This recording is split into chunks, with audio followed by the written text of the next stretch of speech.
दोस्तों, पाठ 9 स्वतंत्रता की ओर, इसको पढ़ें। स्वतंत्रता का मतलब है आजादी की ओर, की तरफ। आओ इसे पढ़ें।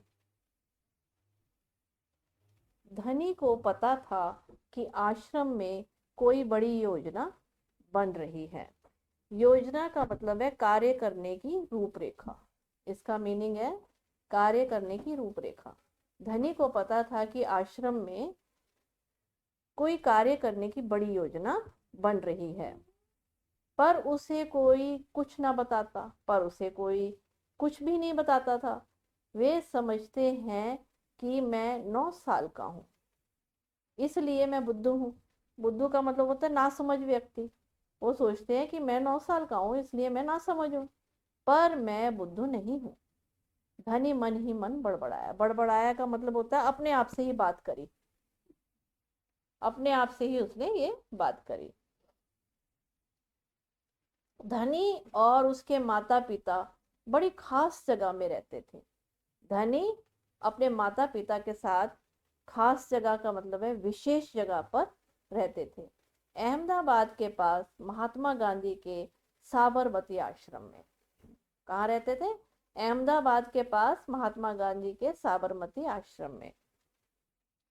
महात्मा गांधी के, जहाँ पूरे भारत से लोग रहने आते थे।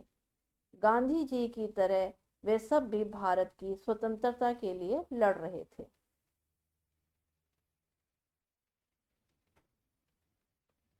जब वे आश्रम में ठहरते तो चरखों पर खादी का सूत काटते। चरखों पे मतलब चरखा जो होता है, जो सूत काटने वाला एक लकड़ी का यंत्र होता है, उसे कहते हैं। और सूत का मतलब होता है कच्चा धागा। आश्रम में जो जाते थे वो चरखे पे सूत काटते थे, भजन गाते और गांधी जी की बातें सुनते थे। साबरमती में सबको कोई ना कोई काम होता। साबरमती में सबको कोई ना कोई काम होता। खाना पकाना, बर्तन धोना, कपड़े धोना, कुएं से पानी लाना, गाय और बकरी का दूध दुहाना और सब्जी उगाना। धनी का काम था बिन्नी की देखभाल करना। धनी को क्या काम मिला था? वो बिन्नी की देखभाल करना। बिन्नी आश्रम की एक बकरी थी। बिन्नी कौन थी? आश्रम की एक बकरी थी। धनी को अपना काम पसंद था। धनी को अपना काम बहुत पसंद था, क्योंकि बिन्नी उसके सबसे अच्छी दोस्त थी। धनी को उसने बातें करना अच्छा लगता था। धनी को उसके साथ बातें करना अच्छा लगता था। उस दिन सुबह धनी बिन्नी को हरी घास खिलाकर उसके बर्तन में पानी डालते हुए बोला, कोई बात जरूर है बिन्नी। वे सब गांधी जी के कमरे में बैठकर बातें करते हैं। कोई योजना बनाई जा रही है, मैं सब समझता हूँ। ऐसे उसने बात करी। बिन्नी ने घास चबाते हुए सिर हिलाया, जैसे कि वह धनी की बात समझ रही हो। धनी को भूख लगी। कुदरती फांकती बिन्नी को लेकर वह रसोई घर की तरफ चला। उसकी माँ चूल्हा फूक रही थी, यानी कि चूल्हे को जला रही थी। कमरे में धुआं भर रखा था। अम्मा, क्या गांधी जी कहीं जा रहे हैं? उसने पूछा। खांसते हुए माँ बोली, वे सब यात्रा पर जा रहे हैं। यात्रा? कहाँ जा रहे हैं? धनी ने सवाल किया। समुद्र के पास कहीं। अब सवाल पूछना बंद करो और जाओ यहाँ से। धनी, उसने कहा, अब सवाल पूछना बंद करो और यहाँ से जाओ। अम्मा सारा गुस्से से बोली, पहले मुझे खाना पकाने दो। धनी सब्जी की क्यारियों की तरफ निकल गया, जहां बूढ़ा बिंदा आलू खोद रहा था। बिंदा चाचा, धनी उसके पास बैठ गया। आप भी यात्रा पर जा रहे हैं क्या? बिंदा ने सिर हिलाकर मना किया। उसके कुछ बोलने से पहले धनी ने उतावले होकर पूछा। उतावले का मतलब होता है जल्दबाजी से पूछा, कौन जा रहे हैं, कहाँ जा रहे हैं, क्या हो रहा है? उसने ऐसे क्वेश्चन किए। बिंदा ने खोदना रोक दिया और कहा, तुम्हारे सब सवालों के जवाब दूंगा, पर पहले इस बकरी को बांधो, मेरा सारा पालक चबा रही है। धनी बिन्नी को खींच कर ले गया और पास के नींबू के पेड़ से बांध दिया। फिर बिंदा ने उसे यात्रा के बारे में बताया। गांधी जी और उसके कुछ साथी गुजरात में पैदल चलते हुए दांडी नाम की जगह पर समुद्र के पास पहुंचेंगे।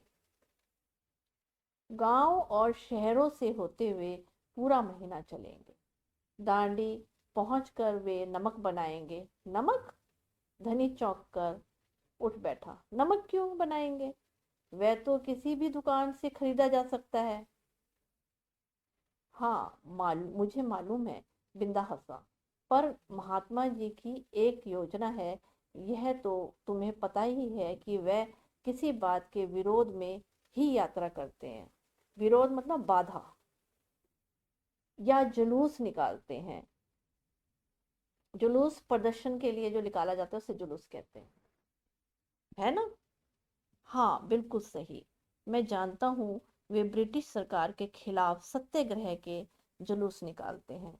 सत्याग्रह का मीनिंग है यहाँ पे, यह सत्याग्रह अहिंसात्मक कार्रवाई, इसके लिए वो जुलूस निकालते हैं जिससे कि उनके खिलाफ लड़ सकें और भारत स्वतंत्र हो जाए। पर नमक को लेकर विरोध क्यों किया? विरोध मतलब बाधा। यह तो समझदारी वाली बात नहीं है। बिल्कुल धनी, क्या तुम्हें पता है कि हमें नमक पर कर देना पड़ता है? अच्छा। धनी हैरान रह गया। हैरान हो गया मतलब चकित हो गया। अभी हमें नमक पर कर देना पड़ता है, वो चकित हो गया। नमक की जरूरत सभी को है, इसका मतलब कि हर भारतवासी गरीब से गरीब भी ये कर देता है, बिंदा चाचा ने आगे समझाया। लेकिन यह तो सरासर अन्याय है। सरासर मतलब बिल्कुल। अन्याय मतलब न्याय के विरुद्ध कार्य करना। धनी की आंखों में गुस्सा था। हाँ, ये अन्याय है। इतना ही नहीं, भारतीय लोगों को नमक बनाने की मनाही है। महात्मा गांधी ने ब्रिटिश सरकार को कर हटाने को कहा, पर उन्होंने यह बात ठुकरा दी। ठुकराने का मतलब अस्वीकार कर दी। इसीलिए उन्होंने निश्चय किया कि वे दांडी चल कर जाएंगे और समुद्र के पानी से नमक बनाएंगे। 1 महीने तक पैदल चलेंगे। धनी सोचकर परेशान हो रहा था, गांधी जी तो थक जाएंगे। वे दांडी बस या ट्रेन से क्यों नहीं जा सकते? क्योंकि यदि वे इस लंबी यात्रा पर दांडी तक पैदल जाएंगे तो यह खबर फैलेगी, अखबारों में फोटो छपेगी, रेडियो पे रिपोर्ट जाएगी। रिपोर्ट का मतलब कार्य विवरण क्या किया है, वो सब रेडियो पे जाएगा और पूरे दुनिया के लोग ये जान जाएंगे कि हम अपनी स्वतंत्रता के लिए लड़ रहे हैं। और ब्रिटिश सरकार के लिए यह बड़ी शर्म की बात होगी। गांधी जी बड़े ही अक्लमंद है ना, है ना? अक्लमंद का मतलब समझदार। धनी की आंखें चमकी। बिंदा ने हंसकर कहा, हाँ, वह तो है ही। दोपहर को जब आश्रम में थोड़ी शांति छाई, धनी अपने पिता को ढूंढने निकला। वह एक पेड़ के नीचे बैठकर चरखा काट रहे थे। पिताजी, क्या आप अम्मा दांडी यात्रा पर जा रहे हो? धनी ने सीधे काम की बात पूछी। माँ, जा रहा हूँ, मैं जा रहा हूँ। तुम और अम्मा यहीं रहोगे, मैं भी आपके साथ चल रहा हूँ। बेकार की बात मत करो धनी, तुम इतना लंबा नहीं चल पाओगे। आश्रम के नौजवान ही जा रहे हैं। नौजवान मतलब जवान लोग ही जा रहे हैं। धनी ने हट पकड़ ली। हट पकड़ना, जिद कर ली। मैं 9 साल का हूँ और आपसे तेज दौड़ सकता हूँ, ये बोला उसने। धनी के पिता ने चरखा रोक कर बड़े धीरज से समझाया। धीरज से मतलब धैर्य से समझाया, सिर्फ वे लोग जाएंगे जिन्हें महात्मा जी ने खुद चुना है। ठीक है, मैं उन्हीं से बात करूंगा, वे जरूर हाँ कहेंगे। धनी खड़े होकर बोला और वहां से चल दिया। गांधी जी बड़े व्यस्त थे। व्यस्त मतलब बिजी थे। उन्हें अकेले पकड़ पाना आसान नहीं था, पर धनी को यह समय मालूम था कि उन्हें बात सुनने का समय होगा। रोज सुबह वे आश्रम में पैदल घूमते थे। अगले दिन जैसे ही सूरज निकला, धनी बिस्तर छोड़कर गांधी जी को ढूंढने निकला। वह गौशाला जहाँ गायों को रखने का स्थान होता है ना, उसे कहते हैं। वे गायों को देख रहे थे। फिर वह सब्जी के बगीचे में मटर और बंद गोभी देखते हुए बिंदा से बात करने लगे। धनी और बिन्नी लगातार उसके पीछे पीछे चल रहे थे। अंत में गांधी जी अपनी झोपड़ी की ओर चले। बरामदे में चरखे के पास बैठकर उन्होंने धनी को पुकारा, यहाँ आओ बेटा। धनी दौड़कर उनके पास पहुंचा। बिन्नी के साथ मैं कूदती हुई आई। तुम्हारा क्या नाम है बेटा? धनी: बापू। और यह तुम्हारी बकरी है? जी हाँ, यह मेरी दोस्त बिन्नी है, जिसका दूध आप रोज सुबह पीते हैं। धनी गर्व से मुस्कुराया, गर्व से मतलब शान से मुस्कुराया। मैं इनकी देखभाल करता हूँ। बहुत अच्छा। गांधी जी ने हाथ हिलाकर कहा, अब ये बताओ धनी कि तुम और बिन्नी सुबह से मेरे पीछे क्यों घूम रहे हो? मैं आपसे कुछ पूछना चाहता था। धनी थोड़ा घबराया। क्या मैं आपसे साथ दांडी चल सकता हूँ? हिम्मत करके उसने कह डाला। गांधी जी मुस्कुराए। तुम अभी छोटे हो बेटा, दांडी तो बहुत दूर है। सिर्फ तुम्हारे पिता जैसे नौजवान ही मेरे साथ चल पाएंगे, पर आप तो नौजवान नहीं हैं। धनी बोला, आप आप नहीं थक जाएंगे? मैं बहुत अच्छे से चलता हूँ, गांधी जी ने कहा। मैं भी बहुत अच्छे से चलता हूँ। धनी भी अड़ गया, मतलब अपनी बात पे अड़ गया। हाँ, ठीक बात है। कुछ सोचकर गांधी जी बोले, मगर एक समस्या है। समस्या का मतलब है मुसीबत है। अगर तुम मेरे साथ जाओगे तो बिन्नी को कौन देखेगा? इतना चलने के बाद मैं तो कमजोर हो जाऊंगा।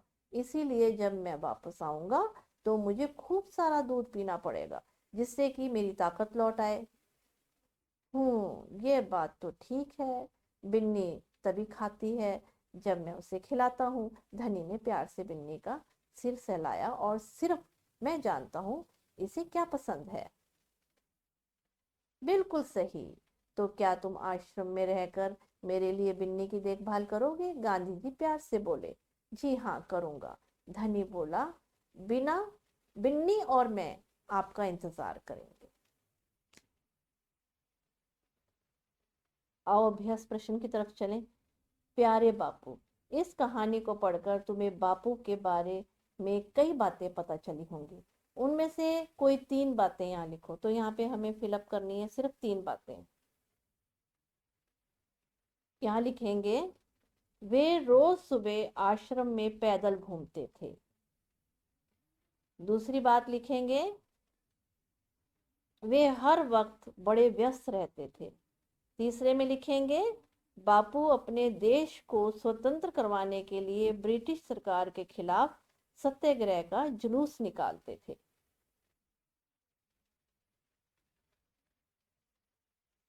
चूल्हा। धनी की माँ चूल्हा फूंक रही थी। धनी की माँ खाना पकाने के लिए चूल्हे का इस्तेमाल करती थी। नीचे कुछ चित्र दिए हैं, इनके नाम पता करो और लिखो। इसका नाम स्टोव है, ये चूल्हा है, ये गैस स्टोव है, और ये अंगीठी है जो कोयले से जलती है। इनमें कौन कौन से ईंधन का इस्तेमाल किया जाता है? इसमें तो मिट्टी के तेल का इस्तेमाल किया जाता है, इसमें लकड़ी का इस्तेमाल किया जाता है, इसमें ये गैस का इस्तेमाल किया जाता है, और इसमें कोयले का इस्तेमाल किया जाता है। तुम्हारे घर में खाना पकाने के लिए इसमें से किसका इस्तेमाल किया जाता है? दोस्तों, ये बच्चों से पूछो और कमेंट बॉक्स में मुझे लिखें कि उनके घर में कौन सा चूल्हा खाना पकाने के लिए इस्तेमाल में किया जाता है।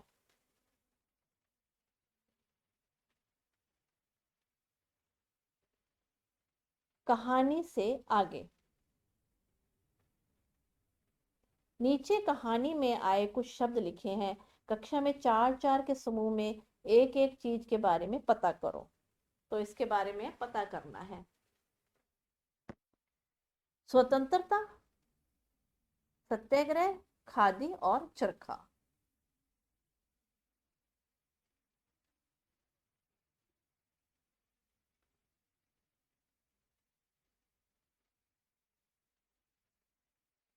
तो स्वतंत्रता पहले लिखते हैं इसके बारे में। आजादी, दूसरे की कैद या नियंत्रण से मुक्ति।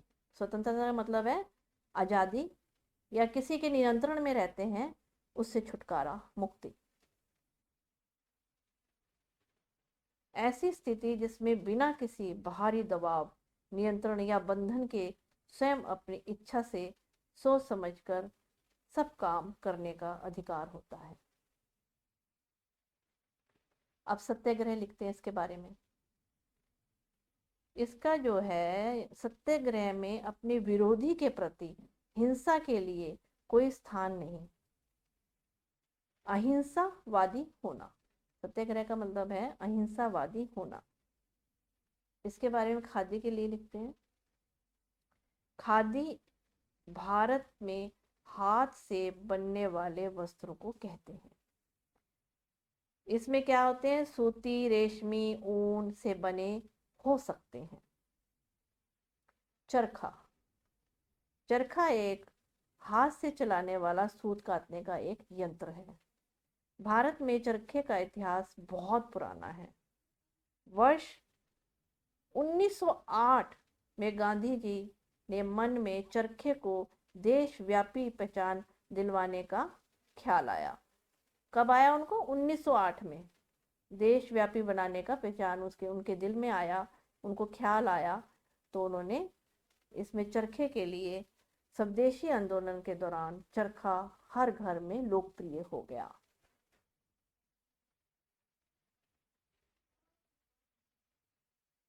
तुम इस काम में अपने दोस्तों से, बड़ों से शब्दकोश या पुस्तकालय से सहायता ले सकते हो जानकारी इकट्ठा करने में। बताओ, ये जो ऊपर का मैंने बता दिया। आगे दोस्तों, आगे की कहानी।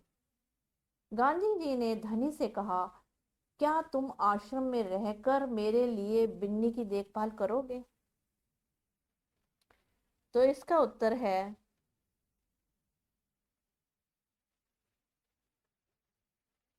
इसको उत्तर देंगे हम हाँ। दांडी यात्रा से लौटने पर आश्रम में उसका स्वागत किया गया और उनके लिए खाने पीने का अच्छा इंतजाम किया गया। जब गांधी जी दांडी यात्रा से लौटे होंगे तब आश्रम में क्या क्या हुआ होगा। तो जब ये दांडी यात्रा से वापस लौटे तो उस समय उन्होंने उनका स्वागत किया, खाने पीने की व्यवस्था की, और वो थक गए होंगे, आराम की व्यवस्था करी। गांधी जी के लिए बिन्नी का दूध लाया, दूध ले आए। गांधी जी ने दूध पीकर धनी को आश्रम में रहकर बिन्नी की देखभाल के लिए धन्यवाद किया और बहुत सारा आशीर्वाद दिया। कहानी से धनी ने गांधी जी से सुबह के समय बात करना क्यों ठीक समझा होगा। धनी को पता था कि गांधी जी बहुत व्यस्त रहते हैं। धनी को ये पता था वो बहुत व्यस्त रहते हैं और उनके बात करने के लिए सुबह का समय ही सही है, क्योंकि वे रोज सुबह आश्रम में पैदल घूमते हैं। धनी बिन्नी की देखभाल कैसे करता था? इसका उत्तर देंगे, धनी बिन्नी की को हरी घास खिलाकर, उसके बर्तन में पानी भरकर पूरा दिन उसके साथ बातें करना, उसके साथ टाइम बिताना। इसलिए उसे पता था बिन्नी को क्या पसंद है। धनी को यह कैसे महसूस हुआ होगा कि आश्रम में कोई योजना बनाई जा रही है। धनी को बच्चा समझकर उसे कोई बात नहीं बता रहे थे, इसलिए उसको लगा गांधी जी के कमरे में बैठकर बातें करते सुना तो उसे महसूस हुआ कि आश्रम में कोई योजना बनाई जा रही है।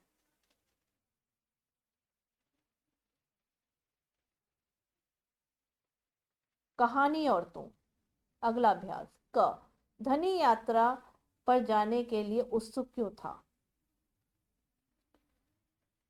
अगर तुम धनी की जगह होते तो क्या तुम यात्रा पर जाने के लिए जिद करते और क्यों? इसका उत्तर देते हैं।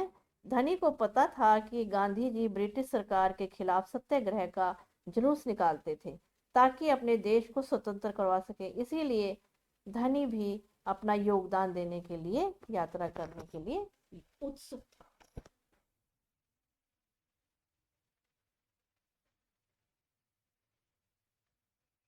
गांधी जी ने धनी को ना जाने के लिए कैसे मनाया? क्या तुम गांधी जी के तर्क से सहमत हो और क्यों? गांधी जी ने धनी को पूछा कि अगर वह यात्रा पे चला जाएगा तो बिन्नी को कौन देखेगा, और जब वे यात्रा से लौटेंगे तो उन्हें ताकत के लिए खूब सारा दूध पीना पड़ेगा। उन्होंने धनी से आश्रम में ही रहकर बिन्नी की देखभाल करने के लिए आग्रह दिया।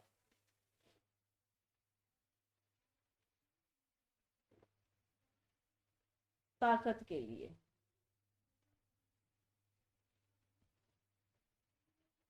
गांधी जी ने जब कहा मैं वापस आऊंगा तो मुझे खूब सारा दूध पीना पड़ेगा जिससे कि मेरी ताकत लौट आएगी, बताओ खूब सारी ताकत और अच्छी सेहत के लिए तुम क्या क्या खाओगे पियोगे? तो इनके आगे हमने टिक लगाना है। दोस्तों बच्चों से पूछो, चटपटी अंकुरित दाल, तो इसका आंसर है हाँ। गरम समोसे? नहीं। करारे गोलगप्पे?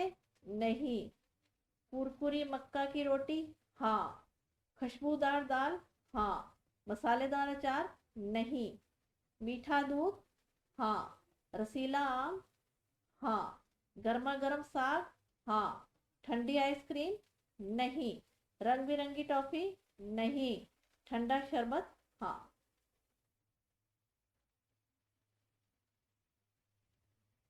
अगला अभ्यास, विशेषता के शब्द।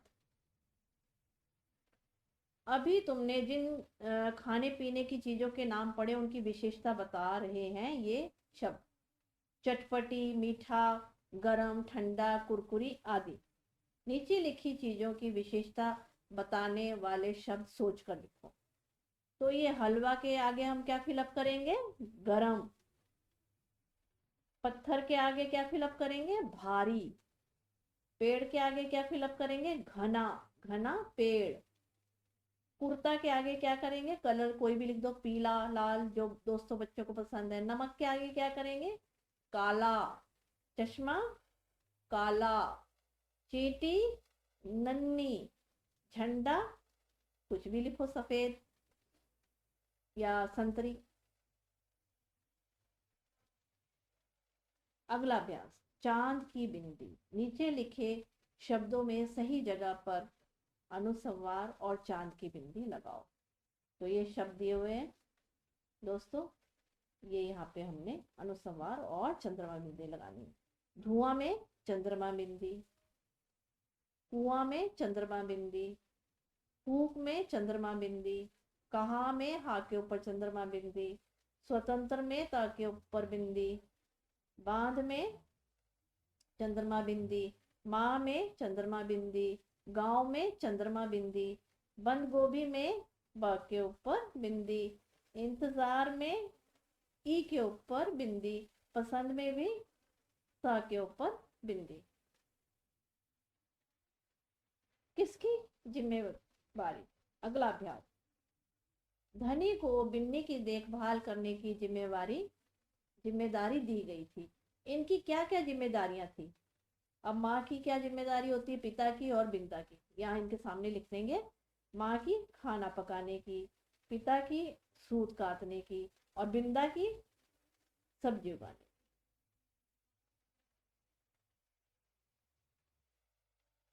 धन्यवाद दोस्तों, मेरे चैनल को सब्सक्राइब